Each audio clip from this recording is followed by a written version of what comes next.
Harry, you're just in time. How have you been, Emmett? I know I haven't seen you in a couple of months. I'm great, and I owe it all to you. Really?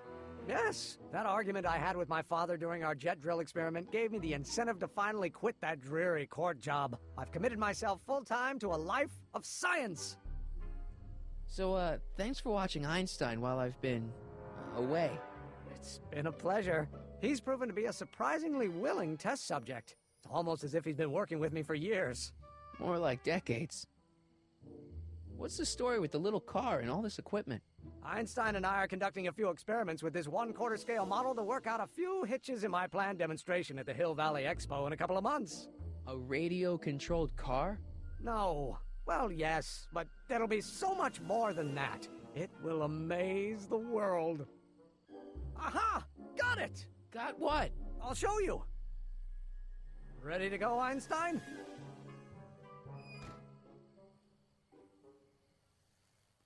Watch this! When this baby hits 23 miles per hour, you're gonna see some serious cow flop.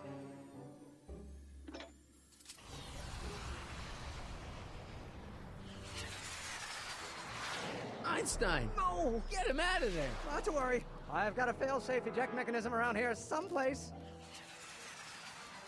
See? Nothing to worry about. Nothing.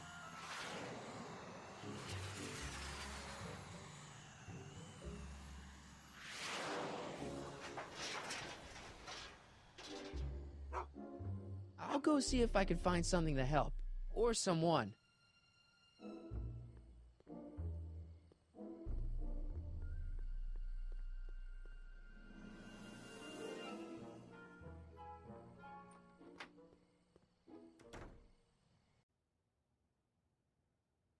Hey, Doc. How's the room? It's a little cleaner than I would have imagined for a Depression-era flophouse. How are your investigations going? I saw him. Who? My grandpa, on a streetcar for just a second. Doc, we gotta find him. Why? Trixie thinks she's got something that could put Kid away, but Artie's the only one who can tell her for sure. I guess he's kind of her tutor or something. Ah, so that's the connection. When your grandfather disappeared from Hill Valley for 2 months, the bond between him and Miss Trotter was severed, eventually leading to a timeline in which Trixie lost the nerve to betray Tannen. Yeah? We've got to find your grandfather. Any sign of Artie? Haven't spotted him yet. Good news, Doc. Parker's ready to arrest Tannen, and it looks like I didn't go stag to the prom. Wonderful. What about Miss Trotter? I'm still working on her. Why didn't you tell me I'd run into your younger self tonight? Because I don't remember being out here tonight. Clearly, your interactions with my younger self 2 months ago have slightly altered my personal timeline. I never have the nerve to perform public experiments like he's doing. No matter. Those experiments will be forgotten once I've seen Frankenstein. Frankenstein? Yes. Right now, my younger self is fiddling around down there with rocket propulsion systems for his demonstration at the expo. The thing that'll kick off your scientific career. Exactly. Now, the rockets are a horrible idea, and I'll soon realize that they'll never work. But eventually, I'll wander into that movie theater and see Frankenstein and clear my mind. I've kept the ticket stub from that movie in my wallet ever since. See? Why? Because it's during this movie that I'll have the inspiration for my breakthrough at the expo. It doesn't have anything to do with reanimating the dead, does it? Not the way you're thinking, no. But during that famous scene when Colin Clive turned the wheel that raised that shrouded figure into the tower, and that bolt of lightning struck, well, let's just say more than one brain was reanimated that night. Emmett's not having much luck getting Einstein off the courthouse. I'm not surprised. Einstein's a smart dog, but heights give him the willies. What can we do? I've got it. What? Just get my younger self distracted, and I'll handle the rest. Where'd you park the DeLorean? I hid it in the DeSoto lot. Nobody's buying cars these days, so it should be safe in there. Why are Tannins always such jerks, anyway? It's hard to say. Rogue Neanderthal genes in their DNA, perhaps. Hey, who did burn down Tannen's original speakeasy anyway? I still don't know. I'd really like to find out before we go home. Okay, I better get back to fixing history. Be careful, Marty.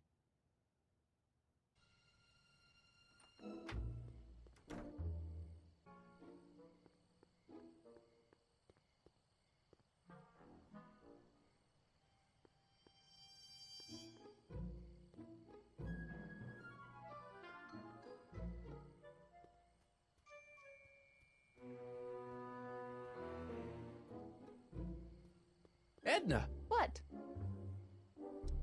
Hey, I got a hot lead for you. Oh, what is it? Young scientist strands dog on courthouse roof. What? Look over there. Oh, for goodness sake. Mr. Brown! Please, Miss Strickland, not now. Can't you see I've got a rather delicate situation on my hands at the moment? My trial run... Trial run? Public hazard, I call it. And I'm sure my editor will agree.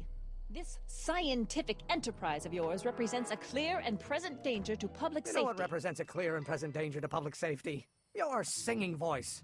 There's no need to get personal, Mr. Brown. Believe me, I have no intention of getting personal with you. I'm relieved to hear it. Flying cars, of all the ridiculous juvenile You mock notions. me, but just imagine a world in which traffic jams and car crashes are a thing of the past. I might be more inclined to listen to you if your maiden voyage hadn't ended in a crash on one roof and a stranded dog on another. I'm working on getting him down. Heine, how'd you get down? Clever dog. Well, fortune favors you tonight, but I warn you to be more careful in the future. Now, how to get that rocket car back down?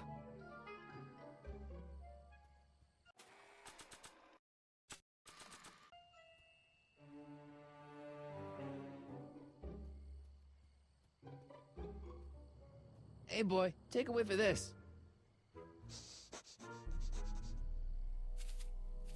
Gotta love that nose.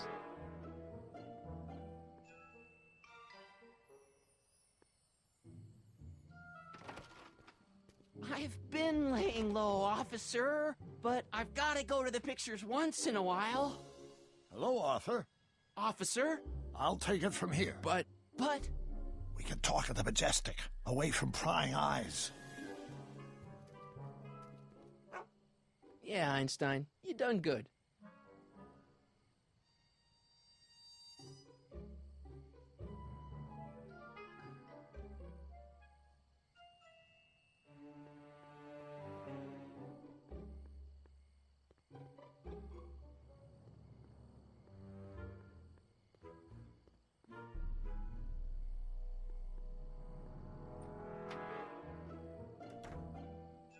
Hey, Doc, I could use a little help. What's the problem?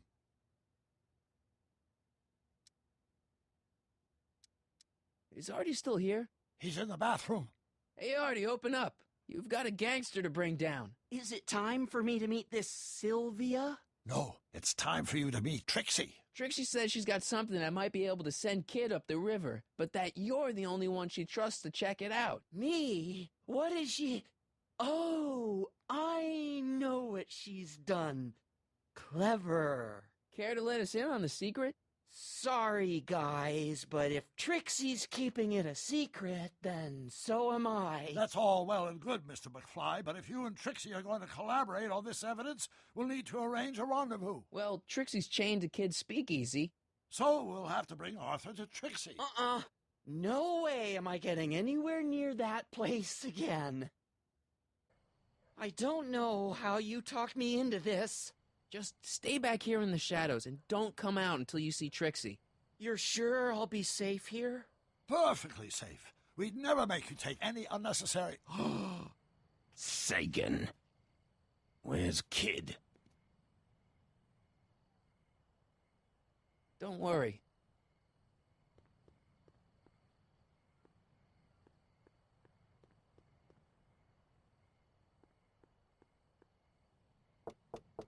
Welcome back, sir. What's it gonna take to get Trixie to squeal on Kid?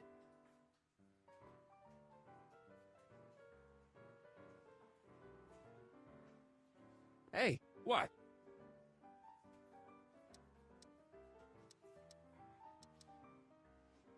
What can you tell me about Trixie?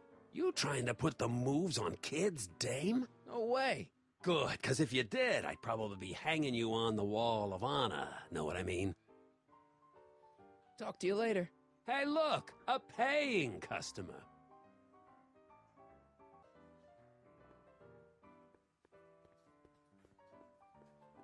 Trixie? Yeah? Guess who's waiting in the alley to talk with you? Huddy? The one and only. It wasn't easy to track him down. I had to... Cover for me, cue ball. I'm taking a smoke break. Atta girl.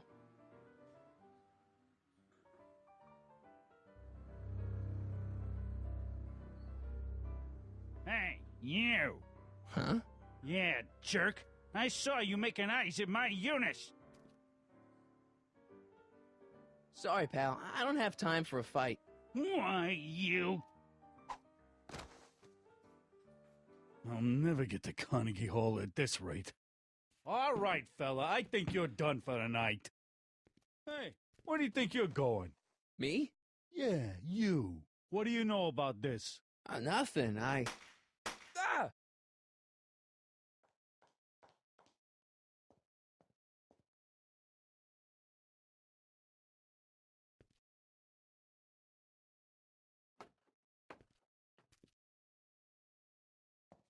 Trixie? Breaks over, cue ball. Whatever you say, babe. What was that?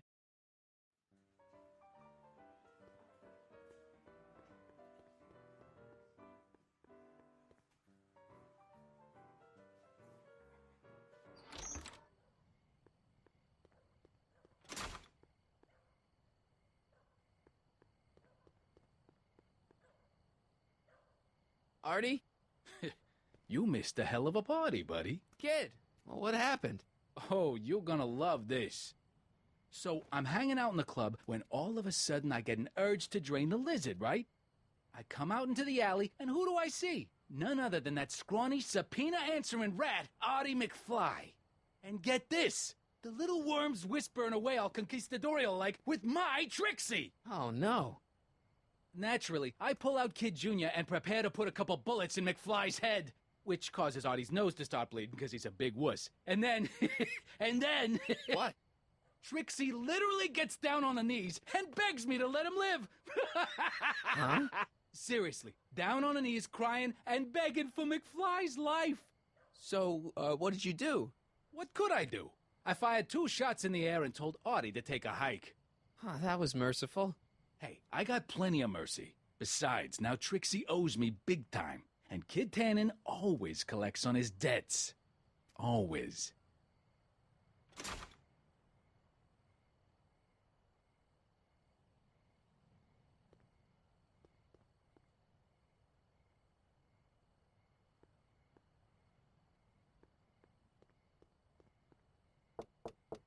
Welcome back, sir.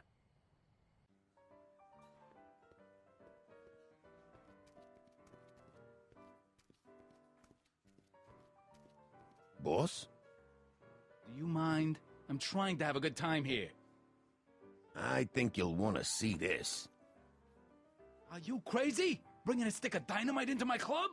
That's just it, boss. It's all over the place. I think our speakeasy arsonist is getting ready to strike again.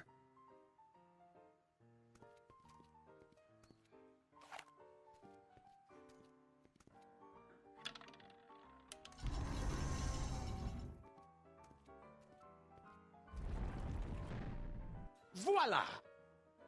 Nice job. Now go tell them chumps at the New Yorker.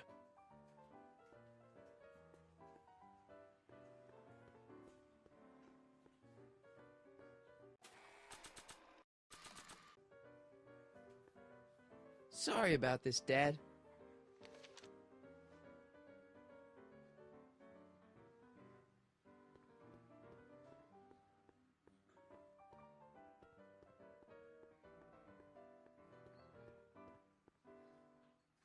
Trixie? Yeah? I talked to Kid. Oh? He told me about Artie. Oh. It was awesome of you to plead for his life. And it was awesome of Kid to spare it. So you see why I gotta get rid of all the dirt I got on Kid. As long as he's loyal to me, I gotta stay loyal to him.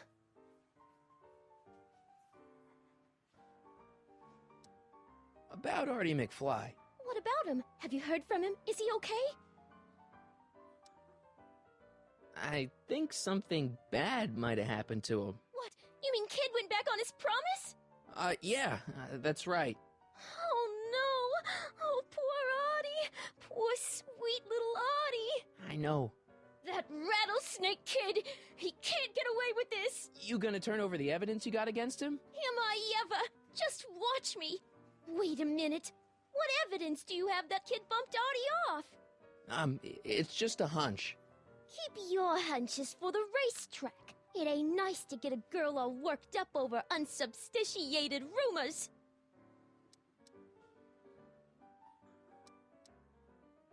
Okay, so Kid spared Artie's life, but that doesn't make him a saint. Believe me, no one knows that better than me. But if Kid can let Artie off the hook, I guess I can let him off the hook. Know what I mean?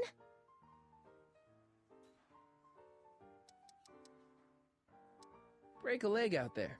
Thanks.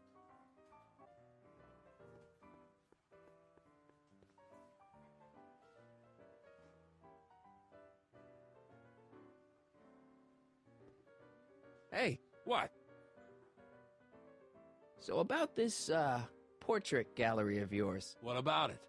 What's it all about? Who are those guys? The caricatures hanging along the wall of honor commemorate those who are no longer with us on account of having ticked off one Irving Kid Tannen. They're the guys the Kid's killed? Well, of course not. They're just a bunch of guys that Kid didn't particularly like, and that at a later date turned up dead. It's what do you call it? A circumstantial coincidence. Yeah. Talk to you later. Hey, look, a paying customer.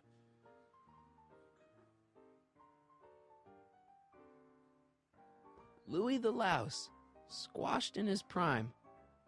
Bucktooth Langley, bit off more than he could chew. Chuckles Lenart, he didn't get the last laugh. Not a pretty bunch. Not a pretty bunch.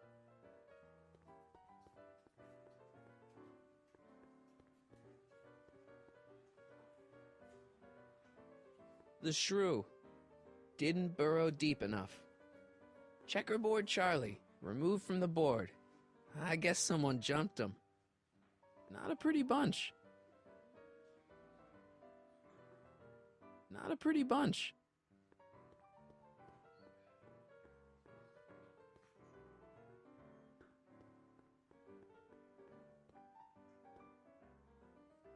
Trixie? Yeah? I don't know how to tell you this, but I think you should check out the Wall of Fame. Why? What is it? Artie! I don't believe it! We had a deal! Artie was supposed to be safe! I don't know what to say. Well, I do. Felony tax evasion. What? Before he died, Artie was teaching me about all sorts of stuff. Literature, history, accounting. And I made a big discovery while I was copying all of Kid's books. This establishment ain't entirely on the up and up. Really? Oh, I knew about all the gangster stuff. That kind of thing you expect from tough guys like Kid. But when I found out he ain't been paying taxes on his speakeasy profits, well, cheating Uncle Sam is one step over the line. Once I turn this over to the police, they'll throw the book at him. This book! Hey, copper!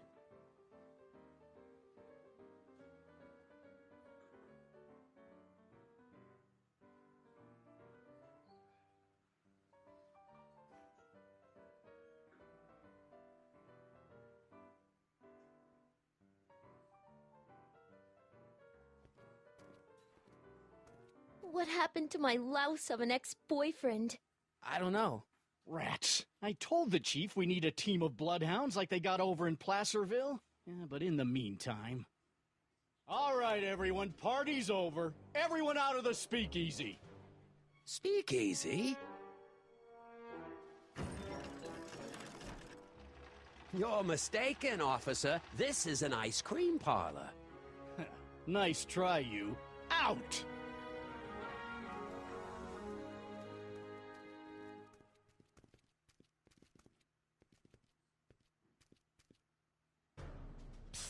Callahan. Would the Valenti mob be willing to help, defuse this little situation? I don't know. The Valenti mob doesn't like being associated with losers. Hey, we ain't begging here. Kid just thought JJ might like a piece of the action. Especially now that he's just caught the speakeasy arsonist. Wait, you mean Doc? Doc? You ain't with the Valenti gang at all, are you? What do you know about the arsonist? Come on, you. Off to the station house. Kid's gonna get you, rat. He's gonna get all of you. Yeah.